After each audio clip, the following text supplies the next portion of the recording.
Hello, j'espère que vous allez bien. Je vous retrouve aujourd'hui pour une nouvelle vidéo que j'avais trop hâte de vous faire. Ça fait vraiment des mois, voire même depuis l'année dernière que je vais vous faire cette vidéo. J'avais trop envie de vous parler de mes lectures de jeunesse puisque c'est l'année dernière que j'avais récupéré chez mes parents tout un carton de livres que j'avais lus quand j'étais plus jeune, principalement en primaire et au collège je crois. Et il y avait juste 2 ou 3 livres que j'avais dû lire au lycée. Mais quand j'étais retombée dessus, je m'étais dit waouh, vraiment c'est trop de souvenirs et du coup je trouve que cette vidéo était parfaite à faire pour la période de Noël parce que je sais pas, voilà, ça fait trop penser à la jeunesse, la nostalgie, tout ça et du coup j'avais trop envie de vous faire cette vidéo aujourd'hui. On va commencer de suite, c'est parti. Vous allez voir, j'ai des antiquités qui traînent, je pense que c'est pareil chez vous, chez vos parents ou quoi, si vous avez... lu dans votre jeunesse quand vous étiez plus jeune et tout, mais ouais, à commencer par mes vieux Harry Potter, mes poches de chez Folio Junior là, mon dieu ils sont dans un état, ça se voit qu'ils ont vécu, les pages sont archi jaunes, ça se voit pas du tout à l'écran d'après ce que je vois, mais vraiment je vous jure, la première page elle est en train de se détacher. En vrai maintenant j'ai des éditions trop belles de Harry Potter, du coup j'hésite grave à les garder ou à les déposer dans une boîte à livres ou quoi, mais je me dis, ils me servent à rien, mais en même temps, c'est le genre de livre qui, voilà, ça a un aspect sentimental, ça a une place spéciale dans mon cœur, encore plus le tout premier. Je vais en profiter pour vous raconter comment ce petit livre-là, il est tombé dans mes mains. Je me demande si je vous l'ai déjà raconté, mais je suis pas très sûre. En tout cas, je vais vous raconter mon histoire avec Harry Potter.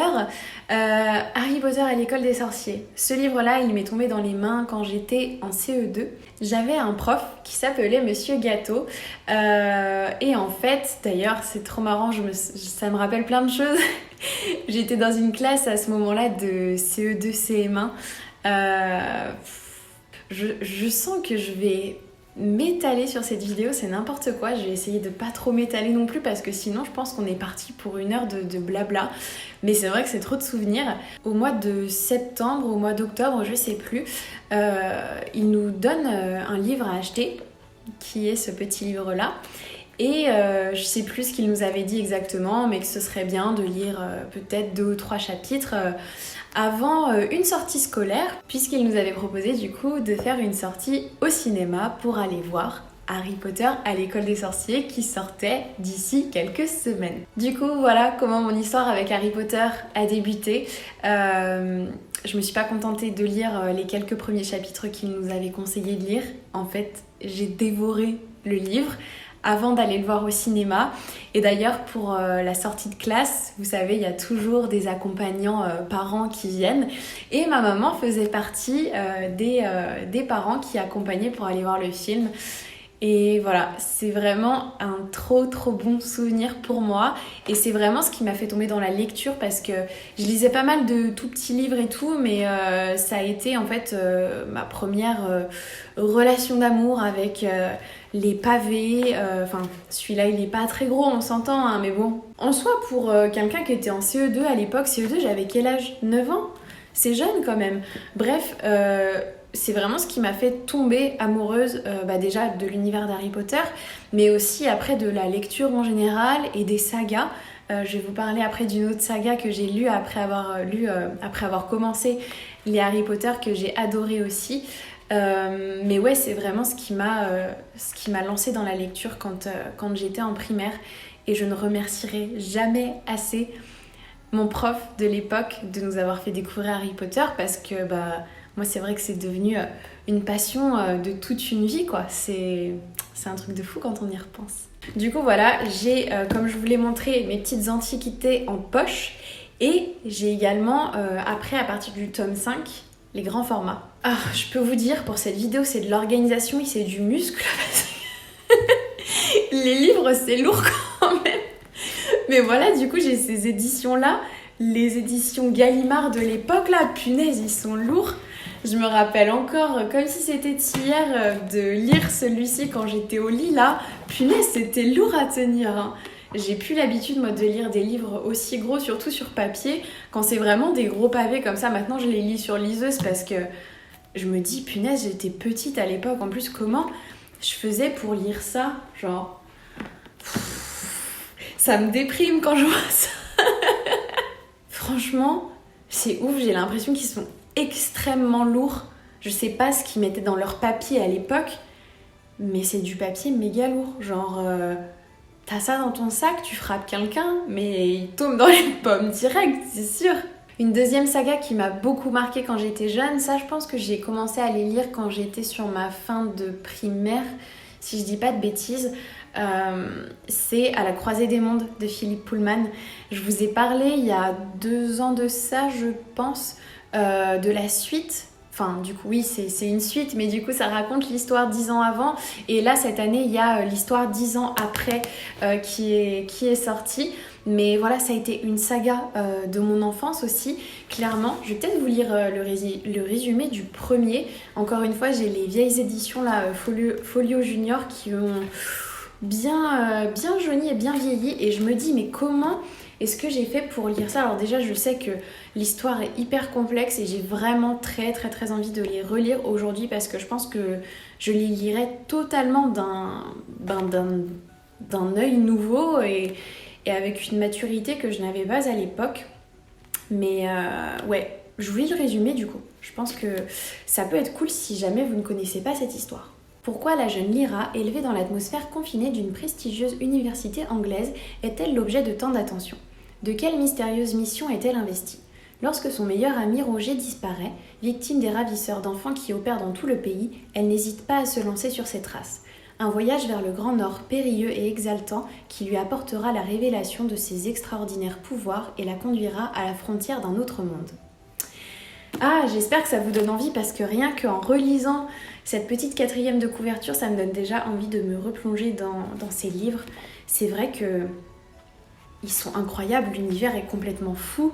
Si vous les avez lus, peut-être que comme moi, vous aviez très très très envie d'avoir un démon, vous aussi. C'était mon rêve. Je m'imagine, je vous jure vraiment. Franchement, je sais pas ce qui se passait dans ma tête à l'époque, mais je m'imaginais tellement avec un démon, un petit démon qui me suivait partout. Quand je vous dis démon comme ça, pour ceux qui ne l'ont pas lu, vous devez vous demander de quoi je parle.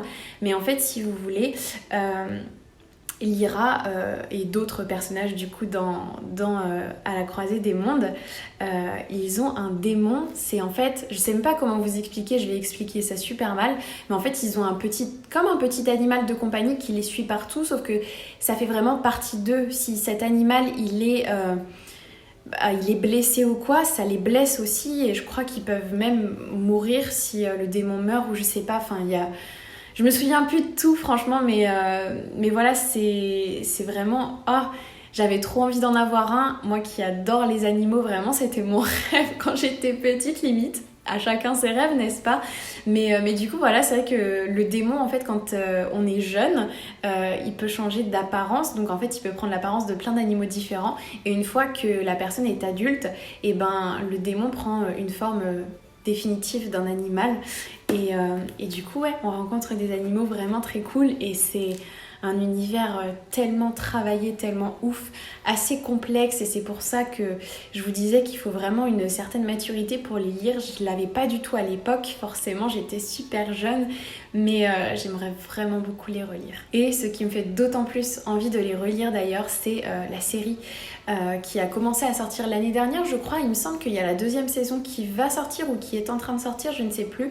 Mais c'est vrai qu'à l'époque, je sais plus quand est-ce que c'était sorti, mais il y avait un film qui était sorti. Il n'y avait jamais eu de suite parce que le film n'avait pas du tout marché, et en soi le film n'était pas ouf. Mais du coup je suis très contente que l'histoire ait été adaptée en série, et je l'ai toujours pas regardée parce qu'en fait j'avais très très très envie de relire les livres avant de me lancer dans la série. Même si en soi je me dis que ça me spoilerait pas parce que je connais en soi l'histoire, mais je me dis j'aimerais bien vraiment la relire sur papier, histoire de bien être imprégnée de l'histoire et de bien tout comprendre avant de regarder la série. Donc voilà, si je le fais, je vous en redirai bien évidemment des nouvelles. Dites-moi si vous avez lu la saga ou si vous avez regardé la série, ce que vous en avez pensé, je suis hyper curieuse. C'est marrant, mais j'ai vraiment que des sagas qui ont fait ma jeunesse. J'ai que des sagas à vous présenter. Il n'y a pas un seul livre tout seul. C'est que des minimum trilogie en fait, c'est trop drôle. Bref, une autre saga qui a vraiment marqué ma jeunesse aussi, peut-être que vous les avez également lues. J'ai trop hâte de voir vos réactions dans les commentaires et de savoir ce que vous avez lu, ce que vous avez pas lu. Revoir un peu, même vous, je suis sûre que ça va vous rappeler plein de souvenirs. Bref, Arthur et les Minimoys, désolée pour cette couve qui fait extrêmement flipper. Vraiment, les couves, elles sont... Je suis vraiment pas fan. Si, ça va. Il est trop mignon là. Mais globalement, surtout la première, elle est un peu flippante. Ça donne pas très envie, vu comme ça. Mais Arthur et Minimoys, waouh, ça a été quelque chose. Et encore plus quand il y a eu le film. Oh là là, mon Dieu, j'arrive pas à me souvenir si j'ai vu absolument tous les films. Le premier, le deuxième, c'est sûr. Et le premier, je l'avais tellement adoré. En plus, avec l'acteur là, celui qui joue dans Charlie et la chocolaterie et dans August Rush, qui est mon film préféré. J'aime tellement cet acteur. Punaise. Arthur et les Minimoys, quoi. Je vous lis quand même le résumé si ça vous tente. Arthur a bien des soucis. Un méchant promoteur rêve de saisir la belle maison de sa grand-mère dans laquelle il passe ses vacances. Pas question de compter sur ses parents qui l'ont déposé là sans ménagement. Pas question non plus d'attendre son grand-père disparu mystérieusement il y a maintenant 4 ans. Et puis, comble de malchance, Arthur n'a que 10 ans. Peut-être pourra-t-il compter sur Alfred, son gros chien plus affectueux qu'intelligent, à moins que, dans la vieille bibliothèque du grand-père, un grimoire ne lui permette de passer de l'autre côté, au pays des Minimoys. Eux seuls peuvent encore tout sauver. Ah, franchement, encore une fois, ça rappelle des souvenirs. C'était vraiment super bien cette histoire. J'avais trop aimé et franchement, là, avec la période, ça me donne grave envie de revoir les films, de me replonger un petit peu dans l'univers. C'est vrai que c'était assez enfantin et tout, mais c'était trop cool. Dites-moi si vous aussi vous les avez lus ou si au moins vous avez vu les films. Vous le remarquez peut-être, mais ce que je vous présente là, en vrai, je lis exactement le même genre d'histoire aujourd'hui, limite. Enfin, je suis toujours restée dans ces univers vraiment imaginaires, fantastiques, tout ça. C'est tout ce que j'aime, c'est ce qui m'a toujours vraiment transportée dans la lecture. Ensuite, on va parler de cela, mon Dieu. C'est quoi Pocket Junior. C'est les Peggy Sue et les fantômes. Je sais pas, moi j'en ai 4, mais je sais pas s'il y en avait d'autres. Ça c'est sûr, j'ai dû les lire quand j'étais en primaire ou peut-être début de collège, je sais plus. Peggy Sue et les fantômes, le jour du chien bleu, le sommeil du démon, le papillon des abîmes et le zoo ensorcelé. Je me souviens pas très bien de cela, franchement. Mais je me souviens juste que c'était très cool. Moi, j'avais trop adoré. Attendez, je vous lis le résumé. Depuis qu'un soleil bleu est apparu au-dessus de la ville, tout va mal. Seule Peggy Sue connaît les responsables, les invisibles. Grâce à ses lunettes magiques, la collégienne sait qu'ils traversent les murs pour soumettre les humains à des farces souvent mortelles. Et le chaos s'installe. Peggy Sue parviendra-t-elle à triompher du piège qui se renferme sur la ville ? Waouh. Je m'en souviens vraiment super méga mal. Je me souviens juste qu'il y avait plein de choses qui se passaient que j'avais adoré. Franchement, c'était trop bien. Attendez, j'ai envie de lire la suite. J'étais en train de lire un petit peu pour essayer de me souvenir, mais vraiment, après, il y a des livres forcément qui m'ont plus marqué que d'autres. Et même si je sais que c'est une saga que j'avais beaucoup aimée, j'arrive plus à m'en souvenir. Mais en même temps, vous vous rendez compte, ça remonte à... Ça nous rajeunit pas tout ça, hein, ça nous rajeunit pas.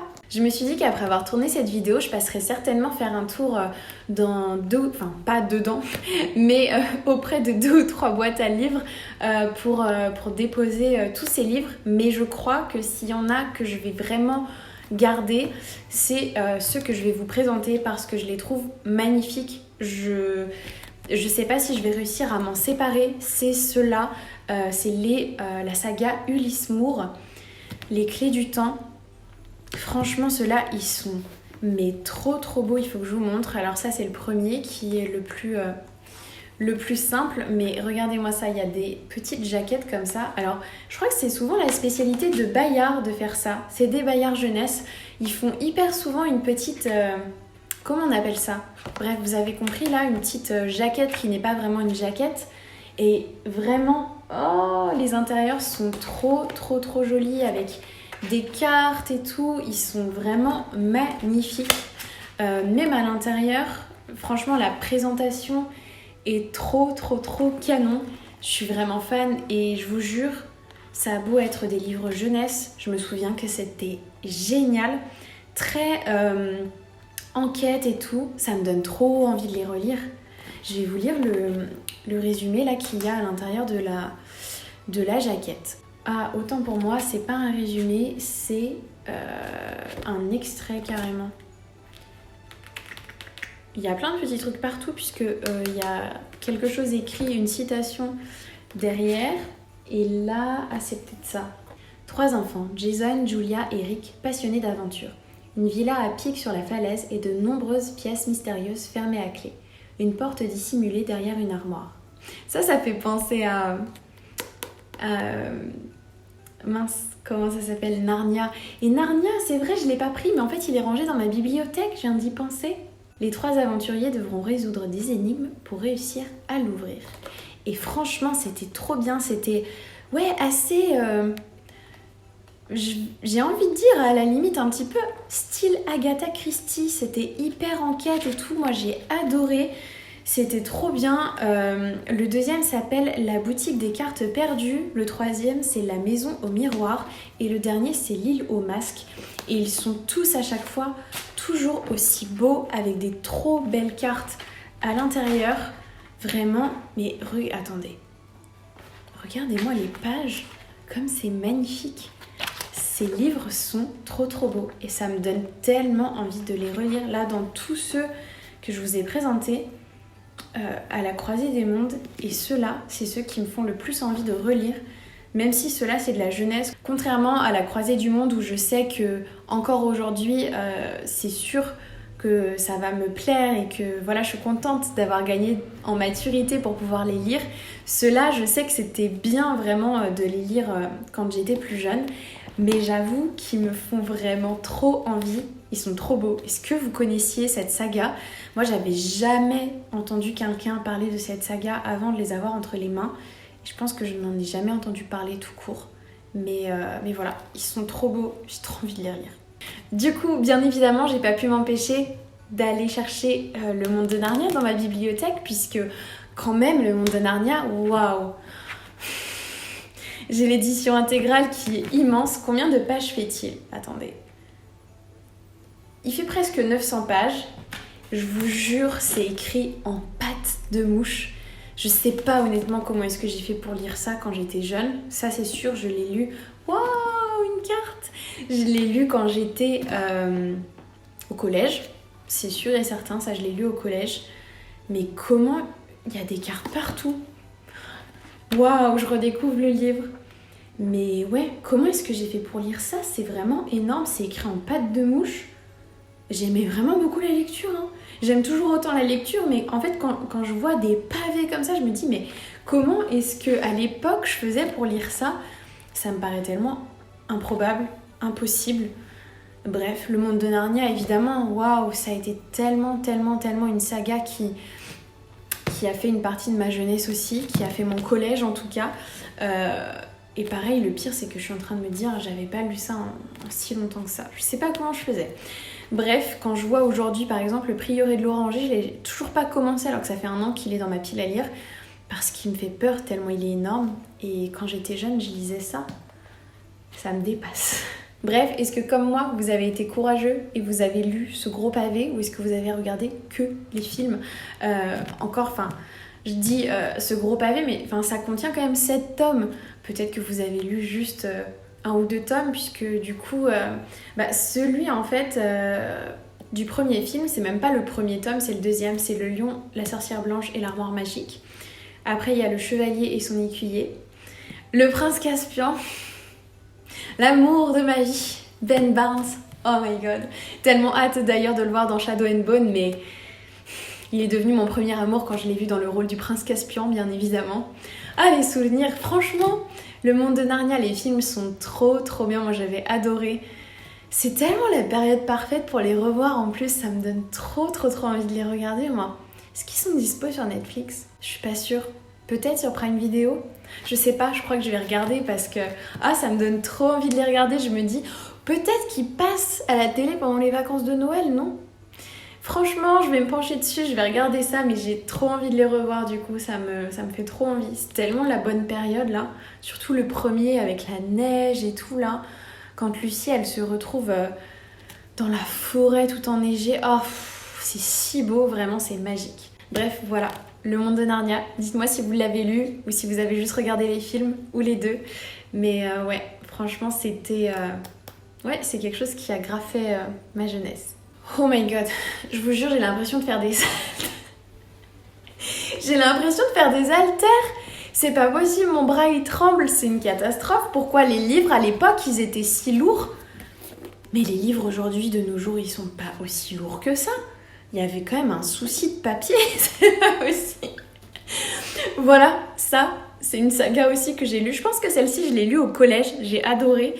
Je sais pas si vous connaissez, c'est le club des babysitters. Oh mon dieu, c'était tellement une bonne saga. Alors pour une fois totalement différent de ce que j'avais pu lire avant, puisque c'est vraiment un truc en mode vie de tous les jours, alors que tout ce que je vous ai présenté avant c'est imaginaire, fantastique, à gogo et tout. Là le club des babysitters, je vous lis le petit résumé là. Mes amis et moi, nous avions à peine 12 ans lorsque nous avons fondé un club de babysitting qui a tout de suite eu du succès. Nous vivons tant d'aventures ensemble que rien ne pourra jamais nous séparer. Dans ce livre, nous avons choisi de vous partager nos plus grands défis. Et à chaque fois, comme ça, c'était un thème et on retrouvait une des babysitters de 12 ans qui, du coup, bah voilà, il y avait ces petites aventures, ce qui se passait, tout ça. Et en vrai, c'était vachement bien parce que là, par exemple, dans celui-ci, nos plus grands défis, le premier, c'est le langage secret de Jessica. Du coup, le mini résumé, là, c'est un petit garçon pas comme les autres m'a fait découvrir un langage formidable. Alors, j'ai décidé de lui organiser une magnifique surprise. Du coup, là, on découvre un petit garçon qui est muet, sourd peut-être même d'ailleurs, et du coup, qui apprend à la petite Jessica à communiquer avec lui en langage des signes. Après, du coup, il y a une histoire aussi avec une enfant qui est autiste. La dernière, c'est du coup un village aussi qui a brûlé et du coup, la gamine lance une opération de solidarité. Franchement, c'était trop bien. Ensuite, il y avait par exemple là nos passions et nos rêves. Du coup, avec les filles qui partagent leurs passions comme la danse, la peinture, l'équitation. Je vous raconte tout là. Ensuite, là, c'était quelle famille ? Et du coup, bah là, ça raconte un petit peu les problèmes, un peu de la vie de tous les jours qu'il peut y avoir dans une famille. Là, il y a... Ah, je crois que c'est le premier que j'ai lu, celui-ci. J'ai l'impression. La couverture, je me dis, oh, je crois que c'est le premier que j'avais lu. Nos dossiers top secrets. Voilà, avec plein de trucs qui se passent un petit peu bizarres quand elles sont en train de faire du babysitting, des choses qui leur font peur dans les maisons où elles vont faire du babysitting. Nos plus belles histoires de cœur, celui-ci en mode du coup à la plage et tout, avec du coup voilà, leurs premières histoires d'amour, tout ça. Franchement, c'était vachement bien, je trouve que c'était vraiment bien fait, c'était hyper sympa. Moi j'avais adoré. Et les deux derniers c'est Amis pour toujours, du coup avec des histoires d'amitié et nos joies et nos peines avec du coup des trucs drôles et des trucs un petit peu moins drôles. Encore une fois de la vie de tous les jours. Et franchement j'ai trop aimé ça à l'époque parce que je sais pas, c'est vrai que ça apprenait plein de choses de la vie de tous les jours. C'était vraiment sympa. Et enfin, je termine avec des livres que vous allez reconnaître direct et que vous avez peut-être déjà lus puisqu'il s'agit de Twilight. Le premier tome, Fascination et Tentation. Les autres, je crois que je les avais empruntés à la bibliothèque, donc je les avais pas sous la main. Mais ouais, moi j'avais trop aimé Twilight à l'époque. Les films aussi, même s'ils sont super gnangnang, on les aime toujours autant. Mais c'est vrai que si j'avais découvert ça aujourd'hui, je pense que j'aurais pas autant aimé, mais... Je pense qu'avec Twilight, enfin pour tous ceux qui ont lu ça il y a des années de ça, je pense qu'on aura toujours un petit truc, même si on sait très bien que les films sont nuls et tout, genre c'est des bons souvenirs quoi. Bref voilà, c'est une partie des livres que j'ai lus quand j'étais plus jeune. Il n'y a évidemment pas tout parce que déjà j'ai pas tout ramené de chez mes parents, j'avais ramené vraiment ceux qui m'intéressaient le plus et que j'avais envie de garder un petit peu chez moi.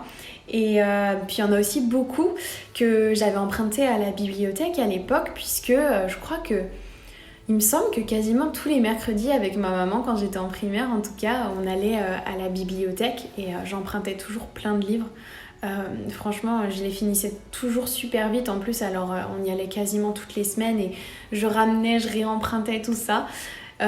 J'avais commencé à lire aussi beaucoup de mangas quand j'étais au collège, à partir de la 6e. Je les dévorais et heureusement que la bibliothèque était là parce que clairement, vu tout ce que j'avais lu, je pense que mes parents se seraient ruinés quoi. En manga d'ailleurs, à l'époque du collège, j'avais notamment lu les Cardcaptor Sakura. Franchement, ça, c'est un de mes mangas préférés, je pense. J'avais lu Chobits aussi, que j'adorais de fou. Nana, bien évidemment, Nana, oh mon dieu. Je pense que ça, j'avais lu peut-être quand j'étais en 4e, 3e. Je saignais les chansons, j'étais tellement dans ma période de J-rock, de J-pop. J'écoutais grave ça grâce justement aux animes et tout. J'avais lu quoi d'autre à l'époque Attendez, Cardcaptor Sakura, Mermaid Melody, Nana. Je sais pas. Je pense que ça, c'est ceux que j'ai lus au collège, mais j'ai forcément dû en lire d'autres. Mais là, comme ça me revient pas. Oui, je vous ai dit Chobits aussi.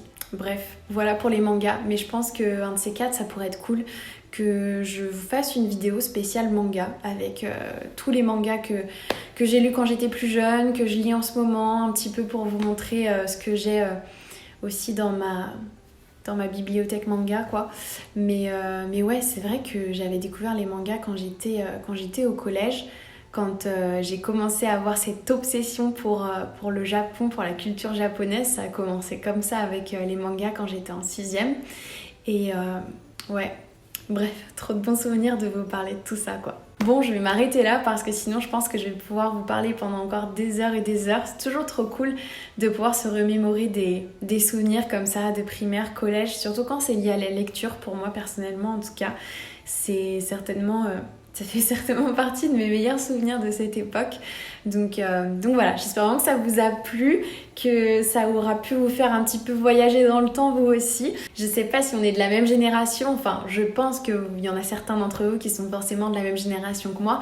Moi perso je suis une 93 pour info. Mais du coup ouais, je me dis il y a forcément pas mal d'entre vous qui ont déjà lu ces sagas. Et il y en a peut-être aussi qui sont beaucoup plus jeunes que moi qui vont se dire mais c'est quoi toutes ces sagas qu'elle a lues quand elle était jeune? Vous étiez peut-être même pas nés, mais voilà, j'espère que ça vous aura rappelé des souvenirs, des bons souvenirs. N'hésitez surtout pas à me faire vos retours en commentaire, je suis vraiment curieuse de savoir ce que vous avez lu quand vous étiez jeune, si on a des sagas en commun dans le lot. Dites-moi tout ça, je suis vraiment curieuse pour le coup. Allez, je m'arrête là, je vous remercie d'avoir regardé cette vidéo jusqu'à la fin, je vous fais plein de gros bisous, prenez bien soin de vous et je vous dis à demain pour une prochaine vidéo. Bye!